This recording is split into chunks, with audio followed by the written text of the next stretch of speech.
Sebuah video udara memperlihatkan momen mematikan dari serangan presisi yang dilancarkan Rusia terhadap infrastruktur militer Ukraina di kota Kharkov yang saat ini masih berada di bawah kendali militer Kiev.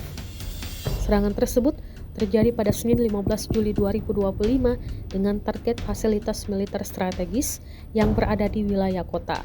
Dalam rekaman yang beredar, tampak ledakan-ledakan terarah disertai cahaya terang yang menerangi langit malam, menciptakan pemandangan dramatis sekaligus menggambarkan kekuatan serangan tersebut. Video tersebut kini beredar luas dan diunggah ke platform Telegram dan menjadi sorotan publik. Belum ada informasi resmi dari pihak Ukraina mengenai dampak atau korban dari serangan tersebut.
Download Tribun X sekarang, menghadirkan lokal menjadi Indonesia.